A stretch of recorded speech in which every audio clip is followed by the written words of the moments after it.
മനസ്സമാനത്തോടെ കുടുംബം പോറ്റുന്ന ഒരുപാട് ഹിന്ദു സഹോദരന്മാർ ശരിക്കും പ്രവാസ ലോകത്തുണ്ട്. ആ പ്രവാസ ലോകത്തുള്ള ഹിന്ദു സഹോദരന്മാർക്ക് കൂടി അടിതെറ്റുന്ന രീതിയിലേക്കുള്ള നിങ്ങളുടെ ഈ പരിപാടി ഉണ്ടല്ലോ, അത് നിർത്തിയേക്കണം. കാര്യം ഇത് ഇന്ത്യയല്ല, ഞങ്ങൾ നിൽക്കുന്നത് ഇന്ത്യയിലല്ല എന്നുള്ള സാമാന്യ ബുദ്ധിയെങ്കിലും നിങ്ങൾക്ക് ഉണ്ടായാൽ നന്നായിരിക്കും എന്നുള്ളതാണ്. പ്രത്യേകിച്ച് ബുദ്ധി കുറവുള്ള ആളുകളാണ് എന്നാണ് ജനങ്ങൾ പറയപ്പെടുന്നത്. ചാണകമാണ് തലയിൽ എന്നൊക്കെയാണ് പറയുന്നത്. അതിൻ്റെ രീതിയിലേക്ക് കാണിച്ചു കൂട്ടുന്ന രീതികളൊക്കെയാണ് വല്ലാത്ത കഷ്ടമുണ്ടാക്കും മറ്റുള്ള ആളുകൾക്ക്. അവിടെ എല്ലാ ജാതിയിലും മതത്തിലും പെട്ട ആളുകൾ അവിടെ തൊഴിലെടുത്ത് താമസിക്കുന്നുണ്ട്. അവർക്കിടയിൽ സ്പർദ്ധയുണ്ടാക്കുന്ന തരത്തിലുള്ള എന്തെങ്കിലും കാര്യങ്ങൾ അവിടെ ചെയ്യുന്നതിന് അവിടുത്തെ ഭരണകൂടം അനുവദിക്കില്ല. കാരണം ശരിക്കും ഇന്ത്യയിൽ കാണിച്ചു കൂട്ടുന്ന പോലെ ഈ ജയ് ശ്രീരാം വിളിക്കലും മറ്റുള്ള ആളുകളെ ബുദ്ധിമുട്ടിക്കലും ഒക്കെ ശരിക്കും അവിടെ മറ്റുള്ള രാജ്യങ്ങളിൽ പോയി കഴിഞ്ഞാൽ ചെയ്യാൻ പാടില്ല എന്നുള്ള സാമാന്യ ബോധ്യം ഞാൻ അതാ പറഞ്ഞത്. അതാണ് ആ സാമാന്യ ബോധ്യം വളരെ പ്രധാനമാണ്. അത് വലിയൊരു വിഭാഗം ജനങ്ങളെ ഈ പറയുന്ന തരത്തിലുള്ള ഈ രാജ്യത്തെ ജീവിക്കുന്ന, ഈ രാജ്യത്ത് മുന്നോട്ട് പോകണമെന്ന് ആഗ്രഹിക്കുന്ന, ഈ രാജ്യത്തിൻ്റെ ഭരണഘടനാപരമായി ഈ കാര്യങ്ങൾ മുന്നോട്ട് പോകണമെന്ന് ആഗ്രഹിക്കുന്ന ഒരുപാട് ആളുകളെ മനോവേദന ഉണ്ടാക്കിയിട്ടുണ്ട്. ലോകത്താകമാനം ഇത്തരത്തിലുള്ള വൃത്തികേടുകൾ ഒരു സമൂഹത്തിന് നേരെ അല്ലെങ്കിൽ ഒരു സമൂഹത്തിൻ്റെ അവരുടെ വിശ്വാസങ്ങൾക്ക് നേരെയൊക്കെ നടത്തുമ്പോൾ അത് വലിയ തോതിലുള്ള എഫക്റ്റ് ഉണ്ടാവും എന്നുള്ളത് നമ്മൾ മനസ്സിലാക്കണം. അവരെ പാക്ക് ചെയ്ത് നേരെ ഇങ്ങോട്ട് അയച്ചത് എന്തായാലും നന്നായി. അല്ല, ഇനി ഇവിടെ വന്ന് എന്ത് ചെയ്യും എന്നുള്ള കണ്ടീഷൻ പെട്ടെന്ന് തന്നെ ചീട്ട് കീറി എന്നാണ് കേട്ടത്. ലഹരി ഉപയോഗിച്ച് കഴിഞ്ഞാൽ പൊതുവെ ഓവറായി കഴിഞ്ഞാൽ വയലൻ്റ് ആവും, അല്ലെങ്കിൽ ഉറങ്ങും. ഓവറാകുമ്പോൾ വയലൻ്റ് ആകുമ്പോഴാണ് ഇത്തരം സംഭവങ്ങളൊക്കെ ശരിക്കും പുറത്തു വരിക. അന്യരാജ്യങ്ങളിൽ പോയിട്ട് മറ്റ് ഉള്ള ആളുകൾക്ക് കൂടി, അതായത് മറ്റ് ഹിന്ദു സമുദായത്തിൽപ്പെട്ട ആളുകൾക്ക് കൂടി പാരയാകുന്ന രീതിയിലേക്ക് ദൈവത്തെ ഓർത്ത് നിങ്ങൾ പോകരുത്. ഒരു വിധി എന്നതിലപ്പുറം അതിനു മുമ്പ് തന്നെ ഉണ്ടാക്കിയ സെറ്റിൽമെന്റ് ആണ്. അതെ, അവിടെ ഉണ്ടാക്കി ഈ പറഞ്ഞ കേസ് ഏതെങ്കിലും തരത്തിൽ ഇവർക്കത് രാഷ്ട്രീയമായിട്ട് ഉപയോഗിക്കണമെന്നേ. ഈ പറയുന്ന 2024 തെരഞ്ഞെടുപ്പ് വരുന്നതിന് മുമ്പ് നിങ്ങളിൽ 10 വർഷം ഭരിച്ചിട്ടും ഈ സംഗതി യാഥാർത്ഥ്യമാക്കാൻ കഴിഞ്ഞില്ലല്ലോ എന്നുള്ള രീതിയിലുള്ള ചോദ്യം അവർക്ക് നേരിടേണ്ടി വരും എന്നുള്ളത് കൊണ്ട്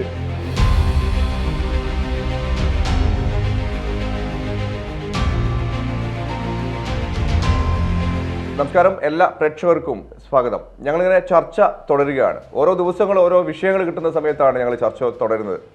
അപ്പോൾ ചില കമൻറ്റുകളൊക്കെ നമുക്ക് നന്നായിട്ട് പ്രൊമോഷൻ തരുന്ന കമൻറ്റുകളാണ്. നല്ല രീതിയിലേക്ക് ചർച്ച പോകുന്നുണ്ട്. തുടരുക എന്ന് പറയുന്നത് ഞങ്ങൾ തുടർന്നുകൊണ്ടേയിരിക്കും. പാവപ്പെട്ടവന് വേണ്ടി ശബ്ദിക്കുക എന്നുള്ളതാണ് നമ്മുടെ ഒരു അടിസ്ഥാന തത്വം. അതിനപ്പുറത്തേക്ക് ജനാധിപത്യ ഇന്ത്യ, ഇത് രണ്ടുമായിരിക്കും നമ്മുടെ നാവിൽ നിന്ന് വരുന്നത്. വിനോട്ടാ, ഇന്നലെ കുറച്ച് ആളുകളുടെ പണി പോയില്ലേ? പണി കിട്ടി എന്നുള്ളതാണ്. അപ്പോൾ പണി കിട്ടി എന്ന് പറയുമ്പോൾ രണ്ട് തരത്തിൽ അർത്ഥമുണ്ട്. പണി പോയി എന്നതും അതിലൊരു അർത്ഥമുണ്ട്. അതായത് സാധാരണ പണി കിട്ടി എന്ന് പറയുമ്പോൾ എന്തോ ഒരു ബുദ്ധിമുട്ടുണ്ടായി എന്നുള്ളതാണ്. ഇവിടെ പണി കിട്ടി എന്ന് പറയുമ്പോൾ യഥാർത്ഥത്തിൽ 8-9 പേരുടെ പണി പോവുകയാണ് ഉണ്ടായിട്ടുള്ളത്. കുവൈറ്റില് കുറച്ച് ആളുകളുടെ പണി പോയി. അതിനെക്കുറിച്ച് സംസാരിക്കേണ്ടതുണ്ട്. കാര്യം ഒരുപാട് ഹിന്ദു സമുദായത്തിൽപ്പെട്ട ഒരുപാട് പേര് അന്യ രാജ്യങ്ങളിൽ, അതുപോലെ ദുബായ് പോലെയുള്ള രാജ്യങ്ങളിൽ പോയി പണിയെടുക്കുന്നുണ്ട്. അപ്പോൾ ഈ പണിയെടുക്കുന്ന ആളുകളെ കൂടി ബാധിക്കുന്ന പ്രശ്നങ്ങളാണ് നിങ്ങൾ ഈ ചെയ്തു കൂട്ടുന്നത്. അത് എടുത്തു പറയാതിരിക്കാൻ വയ്യ. ഒരു 4 വർഷം മുമ്പ് സൗദിയിൽ പള്ളി പൊളിച്ച് അമ്പലം പണിയണം എന്ന് പറഞ്ഞ ഒരു രീതിയിലേക്ക് കുറേ ആളുകളുടെ പണി പോയായിരുന്നു. അതൊന്നും പോരാഞ്ഞിട്ട് ജയിലിലൊക്കെ കിടക്കുന്നുണ്ട്. പക്ഷേ അതൊന്നും പോരാഞ്ഞിട്ടാണ് ഇത്തരം രീതിയിലേക്ക് മനസ്സമാനത്തോടെ കുടുംബം പോറ്റുന്ന, അങ്ങനെ വേണം പറയാൻ, മനസ്സമാനത്തോടെ കുടുംബം പോറ്റുന്ന ഒരുപാട് ഹിന്ദു സഹോദരന്മാർ ശരിക്കും പ്രവാസ ലോകത്തുണ്ട്. ആ പ്രവാസ ലോകത്തുള്ള ഹിന്ദു സഹോദരന്മാർക്ക് കൂടി അടിതെറ്റുന്ന രീതിയിലേക്കുള്ള നിങ്ങളുടെ ഈ പരിപാടി ഉണ്ടല്ലോ, അത് നിർത്തിയേക്കണം. കാര്യം അത് ഇന്ത്യയല്ല എന്ന് അറ്റ്ലീസ്റ്റ് സാമാന്യ ബുദ്ധിക്കെങ്കിലും, ഇത് ഇന്ത്യയല്ല, ഞങ്ങൾ നിൽക്കുന്നത് ഇന്ത്യയിലല്ല എന്നുള്ള സാമാന്യ ബുദ്ധിയെങ്കിലും നിങ്ങൾക്ക് ഉണ്ടായാൽ നന്നായിരിക്കും എന്നുള്ളതാണ്. പ്രത്യേകിച്ച് ബുദ്ധി കുറവുള്ള ആളുകളാണ് എന്നാണ് ജനങ്ങൾ പറയപ്പെടുന്നത്. ചാണകമാണ് തലയിൽ എന്നൊക്കെയാണ് പറയുന്നത്. അതിൻ്റെ രീതിയിലേക്ക് കാണിച്ചു കൂട്ടുന്ന രീതികളൊക്കെയാണ് വല്ലാത്ത കഷ്ടമുണ്ടാക്കും മറ്റുള്ള ആളുകൾക്ക്. പറയാം, നമ്മളൊരു വേറൊരു രാജ്യത്ത് ചെന്നാൽ അവിടെ പാലിക്കേണ്ട മിനിമം മര്യാദകളുണ്ട്. ആ രാജ്യത്തിൻ്റെ നിയമവ്യവസ്ഥയ്ക്കനുസരിച്ച് നമുക്ക് ജീവിക്കാൻ കഴിയുക, നമുക്ക് തൊഴിലെടുക്കുക, നമ്മുടെ ജീവിതം മെച്ചപ്പെടുത്തുന്നതിന് ആവശ്യമായിട്ടുള്ള രീതിയിലുള്ള കാര്യങ്ങളുമായി മുന്നോട്ട് പോവുക എന്ന തരത്തിലാണ് സാധാരണ. അത് ഏത് ഗൾഫ് രാജ്യമാകട്ടെ, യൂറോപ്യൻ രാജ്യങ്ങളിലാകട്ടെ, ഏത് രാജ്യങ്ങളിലാകട്ടെ, ഇനിയൊരു വിദേശത്തുള്ള ഒരു പൗരൻ ഇന്ത്യയിൽ വന്നാലും ഇതേ തന്നെയാണ്, ഈ രീതിയിൽ തന്നെയാണ്. ആ രാജ്യത്തെ നിയമവ്യവസ്ഥയുമായി ബന്ധപ്പെട്ട് അതിന് അനുവദിക്കുന്ന രീതിയിലുള്ള സൗകര്യങ്ങൾ ഉപയോഗിച്ച് ജീവിക്കുക എന്നുള്ളതാണ്. അപ്പോൾ ആ രീതിയിൽ ജീവിക്കാം എന്നുള്ള രീതിയിലാണ് വിസയടിച്ച് അവിടേക്ക് ആളുകൾ പോകുന്നത്. അവിടെ ചെന്ന് അവിടെ എല്ലാ ജാതിയിലും മതത്തിലും പെട്ട ആളുകൾ അവിടെ തൊഴിലെടുത്ത് താമസിക്കുന്നുണ്ട്. അവർക്കിടയിൽ സ്പർദ്ധയുണ്ടാക്കുന്ന തരത്തിലുള്ള എന്തെങ്കിലും കാര്യങ്ങൾ അവിടെ ചെയ്യുന്നതിന് അവിടുത്തെ ഭരണകൂടം അനുവദിക്കില്ല. കാരണം അവിടുത്തെ സംവിധാനം എന്ന് പറയുന്നത് ഇത്തരത്തിലുള്ള പ്രൊസഷൻസോ ഇത്തരത്തിലുള്ള പ്രകടനങ്ങളോ ഇത്തരത്തിലുള്ള പരിപാടികളോ ഒന്നും ആ രീതിയിൽ പ്രൊമോട്ട് ചെയ്യുന്ന, ആ രീതിയിൽ അനുവദിക്കുന്ന സംവിധാനങ്ങളല്ല. കാരണം അവിടുത്തെ സിസ്റ്റം അങ്ങനെയാണ്. അവിടെ പോയി ജയ് ശ്രീരാമം വിളിച്ച് പിന്നെ അയോധ്യയിൽ രാമപ്രതിഷ്ഠ നടത്തി എന്ന് പറഞ്ഞ് മധുര വിതരണം നടത്തി ആഘോഷമായി ഓഫീസുകളിലൊക്കെ പോയി ലഡു വിതരണം ചെയ്തിട്ടുണ്ടെങ്കിൽ അത് ഇഷ്ടപ്പെടാത്ത ആളുകൾ അവിടെയുണ്ട്. അതിനോട് പൊതുവെ താല്പര്യമില്ലാത്തതിന്റെ അപ്പുറത്തേക്ക് ഈ ഗൾഫ് രാജ്യങ്ങളിൽ നമ്മൾ പോയിട്ടുള്ള ഇത് അവിടെ പ്രകടനങ്ങളോ മറ്റുള്ള സംഭവങ്ങളോ വളരെ അവിടെ ഞാൻ ശരിക്കും അവിടുത്തെ ഷെയ്ഖുമാരുടെ ഈ ജന്മദിനം അല്ലെങ്കിൽ അവിടുത്തെ റിപ്പബ്ലിക് ഡേ ഒക്കെയാണ് ശരിക്കും നല്ല രീതിയിലേക്ക് കൊണ്ടാടുന്നത് കണ്ടില്ല. അതിനൊക്കെ വല്ലാത്ത രീതിയിലേക്ക് ശരിക്കും ഇന്ത്യയിൽ കാണിച്ചു കൂട്ടുന്ന പോലെ ഈ ജയ് ശ്രീരാം വിളിക്കലും മറ്റുള്ള ആളുകളെ ബുദ്ധിമുട്ടിക്കലും ഒക്കെ ശരിക്കും അവിടെ മറ്റുള്ള രാജ്യങ്ങളിൽ പോയി കഴിഞ്ഞാൽ ചെയ്യാൻ പാടില്ല എന്നുള്ള സാമാന്യ ബോധ്യം ഞാൻ അതാ പറഞ്ഞത്. അതാണ് ആ സാമാന്യ ബോധ്യം വളരെ പ്രധാനമാണ്. ഞാൻ പറഞ്ഞത് ഈ പല വിഭാഗങ്ങൾക്കിടയിൽ സ്പർദ്ധയുണ്ടാകുന്നു. ഒരാളുടെ ആഘോഷം മറ്റൊരാൾക്ക് വലിയ പ്രയാസമുണ്ട്. പ്രത്യേകിച്ചും ബാബരി മസ്ജിദ് എന്ന് പറയുന്ന ചരിത്ര പ്രാധാന്യമുള്ള പ്രാചീനമായ ഒരു പിന്നെ പള്ളി തകർത്ത് കളഞ്ഞതിന് മുകളിലാണ് ഇത്തരത്തിൽ കോടതി വിധിയൊക്കെ ഉണ്ട്, ശരിയാണ്. പക്ഷെ അങ്ങനെയൊരു ഫീലിംഗ് അവിടെ വലിയ തോതിൽ നിലനിൽക്കുമ്പോൾ കോടതി പറഞ്ഞതെന്താ, കോടതി വിധി തന്നെ വളരെ അപൂർവങ്ങളിൽ അപൂർവമായൊരു വിധിയാണ് വന്നത്. വാദിക്കും പ്രതിക്കും പിന്നെ സ്ഥലം അനുവദിച്ചുകൊണ്ടുള്ള വിധിയാണ്. ഒരു സിവിൽ സൂട്ടാണ്, സിവിൽ കേസാണ് സുപ്രീം കോടതി തീർപ്പ് കൽപ്പിച്ചത്. നിങ്ങളുടെ ഭൂമി ഞാൻ തർക്കം ഉന്നയിച്ച് കേസ് നടത്തി മുന്നോട്ട് പോകുമ്പോൾ ഒന്നുകിൽ നിങ്ങൾക്ക് അനുകൂലമായ വിധി ഉണ്ടാകും, അതല്ലെങ്കിൽ എനിക്ക് അനുകൂലമായ വിധി ഉണ്ടാകും. ഈ വിധിയിൽ തകർത്ത് അവിടെ വിഗ്രഹം കൊണ്ടുവച്ചത് തെറ്റ്, അത് തകർത്തത് തെറ്റ്, അത് ക്രിമിനൽ നടപടി എന്നൊക്കെ പറഞ്ഞവർക്ക് നിങ്ങൾ ആ കട്ട മുതലെടുത്തോ അല്ലെങ്കിൽ നിങ്ങൾ പൊളിച്ച മുതലെടുത്തോ എന്ന് പറഞ്ഞ് കോടതി കൊടുക്കുമ്പോൾ തന്നെ ഈ പറയുന്ന രീതിയിലുള്ള ഗ്രീവൻസ് ഉണ്ട് എന്നതുകൊണ്ട് എതിർവിഭാഗത്തിന് 5 ഏക്കർ ഭൂമി അപ്പുറത്ത് കൊടുക്കുന്നു. ഇങ്ങനെ ഒരു വിധി നമുക്കിപ്പോൾ വളരെ പരിമിതമായ നിയമ അനുഭവമാണുള്ളത്, നിയമപരിചയമാണുള്ളത്. പക്ഷേ നമ്മൾ ഇതുവരെ കണ്ട കേസുകളിൽ ഇത്തരത്തിലൊരു വിധി എൻ്റെ അനുഭവത്തിൽ ഇന്ത്യൻ ജുഡീഷ്യറിയിൽ നിന്നുണ്ടായതായിട്ട് എനിക്ക് ഓർമ്മയില്ല. അപ്പോൾ അങ്ങനെ ഒരു വിധിയാണ് വന്നത്. അപ്പോൾ ആ വിധിയിൽ ശരിക്കും ആ വിധി പറഞ്ഞ 4 പേർക്കും ശരിക്കും ക്ഷണം കിട്ടിയിട്ടുണ്ടെന്നാണ്. അത് പച്ചയായ രീതിയിലേക്കുള്ള അതല്ല ജഡ്ജിമാരെ പൊതുവെ ആ ജഡ്ജിമാരെ തന്നെ ക്ഷണിക്കുമ്പോൾ നമുക്ക് ശരിക്കും അതൊരു വിധി എന്നതിലപ്പുറം അതിനു മുമ്പ് തന്നെ ഉണ്ടാക്കിയ സെറ്റിൽമെന്റ് ആണ്. അതെ, അവിടെ ഉണ്ടാക്കി ഈ പറഞ്ഞ കേസ് ഏതെങ്കിലും തരത്തിൽ ഇവർക്കത് രാഷ്ട്രീയമായിട്ട് ഉപയോഗിക്കണമെന്നേ. ഈ പറയുന്ന 2024 തെരഞ്ഞെടുപ്പ് വരുന്നതിന് മുമ്പ് നിങ്ങളിൽ 10 വർഷം ഭരിച്ചിട്ടും ഈ സംഗതി യാഥാർത്ഥ്യമാക്കാൻ കഴിഞ്ഞില്ലല്ലോ എന്നുള്ള രീതിയിലുള്ള ചോദ്യം അവർക്ക് നേരിടേണ്ടി വരും എന്നുള്ളത് കൊണ്ട് അത് ഏതെങ്കിലും തരത്തിൽ സെറ്റിൽ ചെയ്യണം എന്നുള്ള രീതിയിലാണ് ഈ വിധിയിലേക്ക് പോയിട്ടുള്ളത്. അതുകൊണ്ടാണല്ലോ ആ ബാബരി മസ്ജിദിന് വേണ്ടി കേസ് കൊടുത്തയാളെയും ക്ഷണിച്ചു പിന്നെ പ്രാൺപ്രതിഷ്ഠാ ചടങ്ങിന്. അപ്പോൾ ഇതൊരു സെറ്റിൽമെൻറ്റ് നടന്നതാണ്. ഈ സെറ്റിൽമെൻറ്റ് ഒരു പക്ഷേ അവിടെ കേസ് കൊടുത്തയാളുമായി ഇവർക്ക് സെറ്റിൽമെൻറ്റ് ഉണ്ടാക്കാം, കേസിന് ഒരുപക്ഷെ ഇല്ലാതാക്കാം. പക്ഷേ ആ വിഷയം ഇന്ത്യയിൽ അങ്ങോളം ഇങ്ങോളം ഉയർത്തിയ ഒരുപാട് പ്രശ്നങ്ങളുണ്ട്. ആ കേസ് മാത്രമല്ല, കേവലം അതൊരു സിവിൽ കേസാണ് എങ്കിലും ആ സിവിൽ കേസ് ഇന്ത്യയുടെ രാഷ്ട്രീയ സാമൂഹ്യ മണ്ഡലത്തിൽ ഉയർത്തിയ ഒട്ടേറെ അസ്വസ്ഥതകളുണ്ട്, ഒട്ടേറെ പ്രയാസങ്ങളുണ്ട്, ഒട്ടേറെ നഷ്ടങ്ങളും ദുരന്തങ്ങളുമുണ്ട്.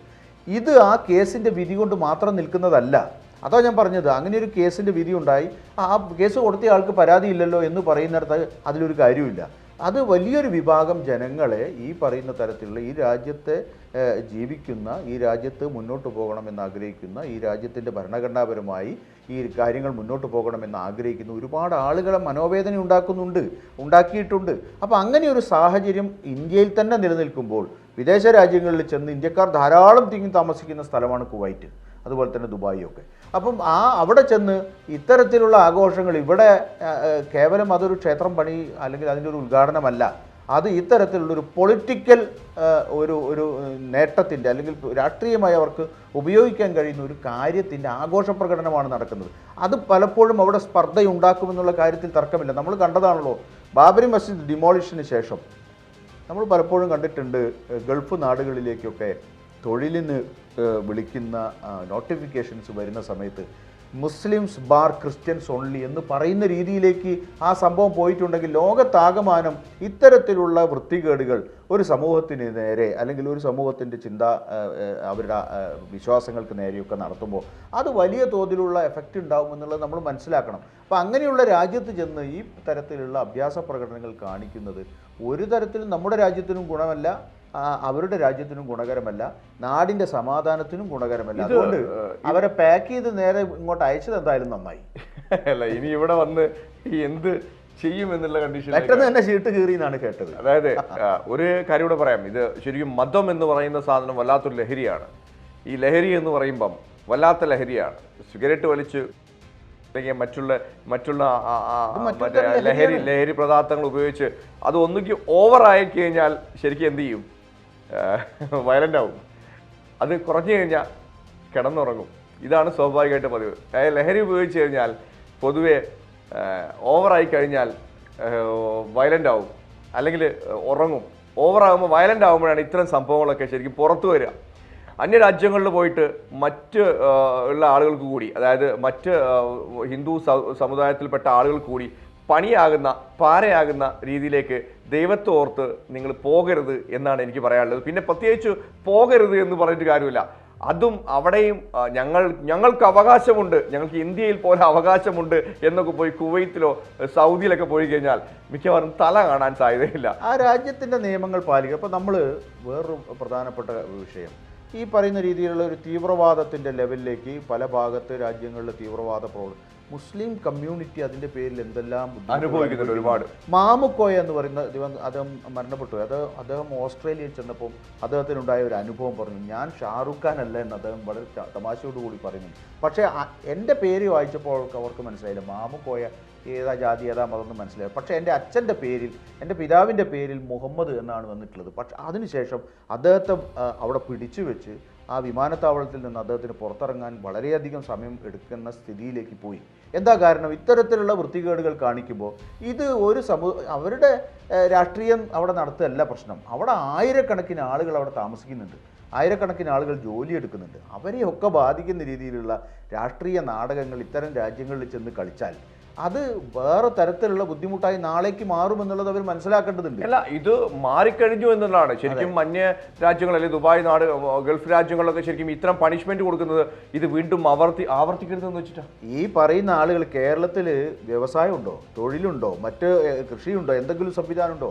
ഈ പറയുന്ന ഗൾഫ് നാടുകളിൽ 1960-കൾക്ക് ശേഷം ഏറ്റവും വലിയ ആളുകൾ കഞ്ഞി കുടിച്ചു പോകുന്നത് ഈ സംവിധാനം ഉള്ളതുകൊണ്ടാണ്. ഏറ്റവും വലിയ പ്രശ്നം ഓരോ കുടുംബത്തിലും ഉണ്ട് ഒരാൾ. നിങ്ങൾ ദുബായിൽ നിന്ന് ഇങ്ങ് ഒരു സംഘം കാവലുണ്ട്, അപ്പൊ ഇവിടെ വന്ന് ചാണക ഫാക്ടറി തുടങ്ങാനുള്ള സംഭവങ്ങളൊക്കെ എന്തായാലും അങ്ങനത്തെ കമന്റുകളൊക്കെ ശരിക്കും നിങ്ങൾ ദുബായിൽ നിന്ന് വരുമ്പോ ഇങ്ങോട്ട് ധൈര്യമായി പോരും, ഇവിടെ വന്ന് സംഘം കാവലുണ്ട്. അല്ല, ഇവർ 10 കൊല്ലം ഭരിച്ചപ്പോ 40 കൊല്ലത്തിന്റെ ഇടയിൽ ഇല്ലാത്ത തൊഴിലില്ലായ്മ ഈ രാജ്യത്തുള്ളത്.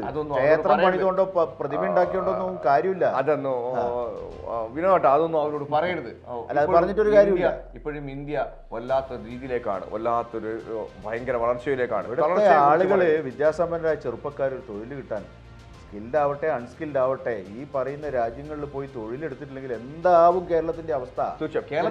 ഇന്ത്യയുടെ അവസ്ഥ തീർച്ചയായും. അപ്പൊ ഇത്തരം സംഭവങ്ങൾ, അബദ്ധകരമായ സംഭവങ്ങൾ നടക്കുന്നത് നിങ്ങൾ സംഘപരിവാർക്ക് ഒരു രസമാണെങ്കിൽ അല്ലെങ്കിൽ ബോധമില്ലെങ്കിൽ മറ്റുള്ള ഹിന്ദു സമുദായത്തിൽപ്പെട്ട ആളുകൾക്കോ മറ്റുള്ള മതത്തിൽപ്പെട്ട ആളുകളൊക്കെ ഉണ്ട്, അവരൊക്കെ ശരിക്കും ഇപ്പൊ പറയുന്ന പോലെ ഇന്ന ആൾക്ക് മാത്രമേ ഇങ്ങോട്ട് കയറാൻ പാടുള്ളൂ എന്നുള്ളൊരു നിയമം വെച്ചാൽ തീർന്നു പരിപാടി.